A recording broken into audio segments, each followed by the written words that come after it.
የኢትዮጵያ ኦርቶዶክስ ተዋሕዶ ቤተክርስቲያን በታሪኳ ተነስተውባታል ከተባሉ ጨካኝ ነገስታት መካከል ስሟ በቀደምትነት ይጠቀሳል። ብዙዎቹ እንደሚስማሙት የዘር ሐረጓ ከቤተ እስራኤላውያን የሚመዘዝ እንደሆነ ይናገራሉ። እምነቷ ደግሞ ሕገ ልቦና ወይም ደግሞ የኦሪት እምነት ነው ይባላል። የንግስናዋ መነሻ ደግሞ በአሁኑ ጎንደርና የአገው ምድር አካባቢ ነው። ሀገራችን ኢትዮጵያ ጥንተ ገናና የመንግስት ባለቤት መሆኗን ከሚያጎሉላት የጥንት ታሪኮቿ መሰረት የአክሱም ዘመነ መንግስት በዋናነት ይጠቀሳል። የታሪክ ጸሐፊዎች እንደሚያስረዱት የአክሱም ዘመነ መንግስት የአሁኑን የሰሜኑን የሀገራችን ክፍልና ኤርትራን ያጠቃለለ ሰፊና በዘመኑ ኃያል ከነበሩት ከሮም፣ ፐርሺያና ቻይና ግዛቶች ጋር የሚወዳደር እንደነበረም ያስረዳሉ። የአክሱም ዘመነ መንግስት ጠንካራ በነበረበት ጊዜ የአሁኑ የምዕራብ ሱዳን፣ የየመንና የኤርትራ ክፍል ሁሉ ያጠቃልል እንደነበረ ይነገራል። የአክሱም ዘመነ መንግስት ቢያንስ ለ10 ክፍለ ዘመናት የቆየ ጠንካራ መንግስት ቢሆንም በ7ኛው መቶ ክፍለ ዘመን ጀምሮ ግን የአክሱም ስልጣኔ እየተንኮታኮተ እንደመጣ ይነገራል። በዋናነትም የእስልምና እምነት በአረቡ ዓለም መስፋፋት፣ የአየር ጸባይ ለውጥ መኖሩና የስልጣን ሚዛኑ ከአክሱም ነገስታት ይልቅ ወደ ደቡባዊው የዛጌዌ ነገስታት ማጋደሉ ለአክሱም ስልጣኔ መውደቅ እንደ ዋነኛ መንስኤ ይጠቀሳሉ።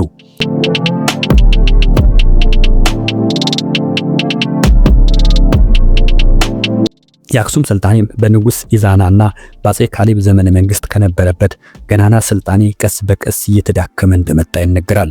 አስቀድመን እንደነገርናችሁ በተለይም ከእስልምና እምነትና ከአረቦች መስፋፋት ጋር ተያይዞ የአክሱም ግዛት ዋነኛ የወደብ መዳረሻ የነበረችው አዶሊስ ወደብ በአረቦች እጅ መውደቋ አክሱምን በታሪኳ ከወርቅና ከሌሎች ማዕድናት የምታገኘውን ገንዘብ አሳጣት። አክሱምም ተሰሚነቷ፣ ኃያልነቷና ተጽዕኖዋ እየተዳከመና እየቀነሰ መጣ። በኋላም በእንቅርት ላይ ጆሮ ደግፍ እንዲሉ አበው በአክሱም የመጨረሻው ንጉስ ነገስት ድልናኦድ ዘመን የአገሪቱ ታሪክ ያጠፉ፣ አክሱምን ያወደመ፣ የኢትዮጵያ ኦርቶዶክስ ተዋሕዶ ቤተክርስቲያንን ጥቁር ጥልቅ ያለበሰ ክስተትም ተፈጠረ። ይህ ክስተትም ዮዲት ጉዲት ነበረች። ዮዲት ጉዲት ባለብዙ ስም ናት። ትክክለኛዋ ስሟ አስቴር እንደሚባል ይነገራል። አብዛኛው የሀገሬው ሰው ግን ዮዲት ጭካኔን ለመግለጽ ያግዘው ዘንድ ዮዲት ወይም ደግሞ እሳቶ እያለ ሲጠራት አሁንም ድረስ ይሰማል። ዮዲት ጉዲት ከኢትዮጵያ ታሪክ ውስጥ በአወዛጋቢነቷና በጨካኝነቷ የምትታወቅ ግለሰብ እንደሆነች ይነገራል። በ10ኛው መቶ ክፍለ ዘመን እንደነገሰች የሚነገርላት ዮዲት የ7 ክፍለ ዘመናት ዕድሜ የነበረውን የአክሱም ዘመነ መንግስትን ያወደመች ግለሰብ እንደነበረችም ይነገራል። ዮዲት ለ40 ዓመታት በዘለቀው ዘመነ መንግስትነቷ የበዛ ውድመትና ጥፋት ታሪኳ በስፋት ይነገርላታል። በተለይም ከኢትዮጵያ ኦርቶዶክስ ተዋሕዶ ቤተክርስቲያን ገዳማት፣ ቤተክርስቲያንና ምዕመን እንዲሁም ደግሞ በነገስታት የዘር ሐረግ ላይ እንዲሁም የአክሱምን ስልጣኔን በማውደሟ ስሟ በአገሪቱ ታሪክ ውስጥ እንደ ክፉ ከሚጠቀሱ መሪዎች መካከል ተጠቃሽም አድርጓታል። የታሪክ ምሁራን ስለ ዮዲት ምንነት የጠራ ግንዛቤ ሲኖራቸው አይስተዋሉም። አንዳንዶቹ እንደሚሉትም ዮዲት ዝርያዋ ከአይሁድ የሚመዘዝ እንደሆነ ሲናገሩ የዮዲት ዓላማም የቀደመውን የኦሪት ሕግ ለመመለስ እንደነበር ይናገራሉ። ዮዲት ስሟን ያገኘችው ከድርጊቷ እንደሆነም ይነገራል። ዮዲት አክሱምን በቁጥጥሯ ስር ካስገባች በኋላ ለ40 ዓመታት አስተዳድራ እንደነበር ይነገራል። እነዚህ 40 ዓመታት ግን ለሀገሪቱና ለኦርቶዶክስ ቤተክርስቲያን ጥቁር ዓመታት ሆነው በታሪክ ይጠቀሳሉ። የአክሱም ስልጣኔ ሙሉ በሙሉ በሚባል ደረጃ ወደመ። በወርቅ የተለበጠችው የአክሱም ጽዮን ቤተመንግስትም ወደመች። ሌሎቹ የቤተክርስቲያን መቅደሶችም ወደሙ። ምዕመናንም ተሳደዱ። ዮዲት ዋነኛ ዓላማዋ አድርጋ የተነሳችው የክርስትና ሃይማኖትን ከኢትዮጵያ ማጥፋት ነበር። ለዚህም ማሳያ የሆነላት ዘንድ ቅርሶችንና ቤተ መቅደሶችን በሳት አጋይታቸዋለች። በኢትዮጵያ ታሪክ አስፈሪ ሴት እንደሆነች የሚነገርላት ዮዲት ጉዲት ብዙዎቹ እንደሚስማሙት ስሟ ዮዲት ጌዲዮን እንደሆነ ሲናገሩ፣ አንዳንዶቹ ደግሞ አስቴር በማለት ይጠሯታል። ብዙዎቹ የአገሪቱ ዜጎች ግን ዛሬም ድረስ ዮዲትን እንደ ጭራቅ ስለሚመለከቷት ዮዲት ጉዲት ወይም ደግሞ እሳቶ በማለት ይጠሯታል። የኢትዮጵያ ኦርቶዶክስ ተዋሕዶ ቤተክርስቲያን በታሪኳ በርካታ ፈተናዎችን ያሳለፈች ቤተክርስቲያን እንደሆነች የቤተክርስቲያኒቱ ድርሳናት ያስረዳሉ።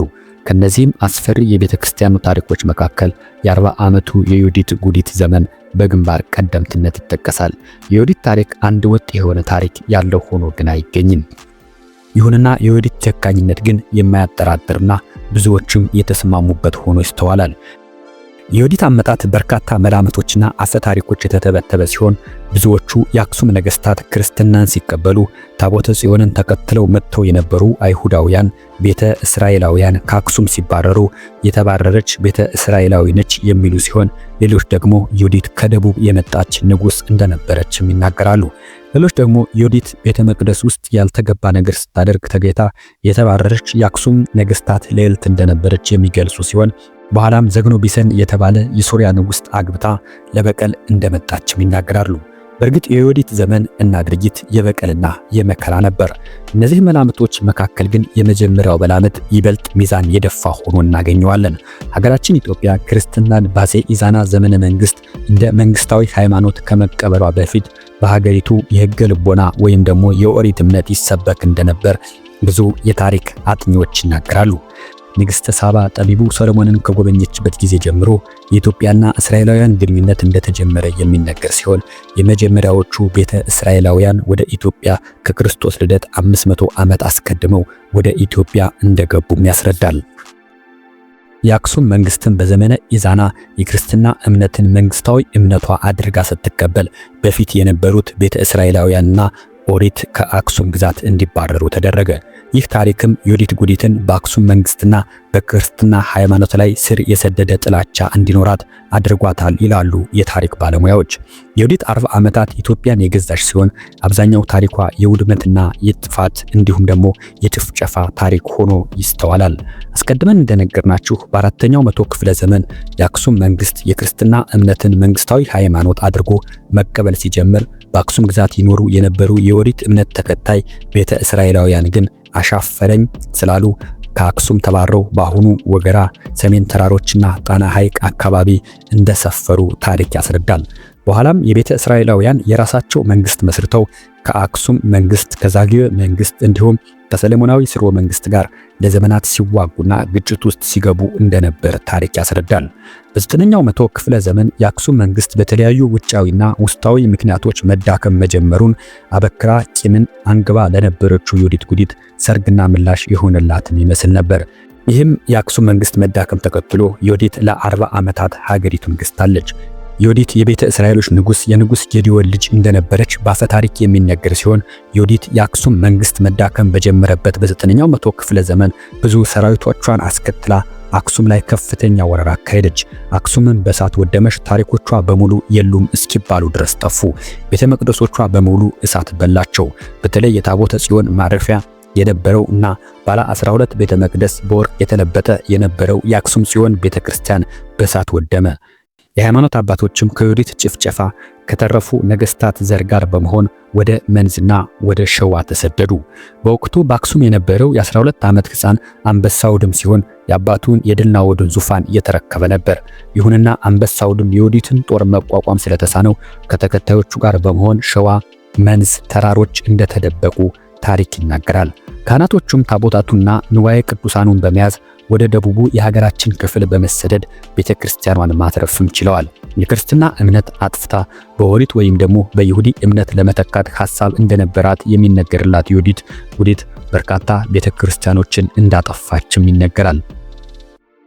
ዮዲት አክሱምን በእጇ ብታስገባም አሁንም አንበሳውድምና ተከታዮች በሸዋ ተራሮች የሚገኙ ስለሆኑ አንድ ቀን ተጠናክረው ስልጣኗን እንደሚነጥቋት ስጋት ስላደረባት ወደ ሸዋ ለመዝመት እና አንበሳውድምን ለማጥፋት ሞክራ እንደነበርም ይነገራል። ሆኖም ንጉሱ አንበሳውድም አስቀድሞ የመንዝንና የሸዋ ህዝብን አደራጅቶ ስለነበር ከቦታው አስቸጋሪ አቀማመጥ ጋር ተዳምሮ ለዮዲት ፈታኝም ሆነባት። በርካታ የሚባል ሰራዊቷንም አጣች። አንዳንዶቹ ዮዲት ከሸዋ ዘመቻ ስትመለስ ሞተች ቢሉም ብዙዎቹ ግን ዮዲት አሟሟት ላይ የጠራ ግንዛቤና የታሪክ ድርሳናት የሉም። አስቀድመን እንደነገርናችሁ አብዛኛው የዮዲት ታሪክ አፈ ታሪክ የተመዘዘ በመሆኑ ብዙ እርስ በርስ የሚጣረሱ ታሪኮችንም ይዟል። ብዙዎቹ ግን የሚስማሙበት አንድ ሀቅ አለ። ይህም ዮዲት ፈጽሞ ጨካኝና ፈጽሞ አረመኔ መሆኗ ነበር። ይህ አረመኔነቷን በቤተ ክርስቲያን ላይ ባደረገችው ውድመት፣ በአክሱም ስልጣኔ ላይ ባደረሰችው ውድመት ሁሌም ይጠቀሳል። የአክሱም ነዋሪዎች እንደሚሉት ከሆነ በአክሱም ከተማ ከሚገኙ የአክሱም ሐውልቶች መካከል በርዝመቱ ወደር የሌለው ረዥሙ ሐውልት እንዲወድቅ የተደረገው በዮዲት ጉዲት ትእዛዝ እንደነበር ይናገራሉ። ዮዲት ታሪኳ ሁሉ የውድመትና የእሳት ነው። ለዚህም ይመስላል የሀገሬው ሕዝብ ዮዲት ከሚለው ስሟ ተቀጥላ ጉዲት ወይም ደግሞ እሳቶ ብሎ መጠሪያ የሰጣት። የኢትዮጵያ ኦርቶዶክስ ተዋሕዶ ቤተክርስቲያን በዓለም ላይ ካሉ ጥንታዊ አብያተ ቤተክርስቲያን መካከል በግንባር ቀደምትነት ትጠቀሳለች። ይሁንና ቤተክርስቲያኗ በ3000 ዓመት ታሪኳ ካጋጠሟት አደጋዎች መካከል የዮዲት ጉዲትን ጥፋት የሚያክል አይገኝም ነው የሚባለው።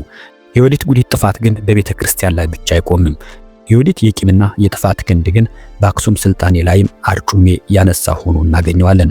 ኢትዮጵያ በታሪኳ ብልጽግናን የተቆናጠጠችበት፣ ያደገችበት፣ ተሰሚ የሆነችበት፣ ግዛቷ የተስፋፋበት ዘመናት ነበሯት። ከነዚህ ዘመናት መካከልም የአክሱም ዘመን አንዱ ነበር።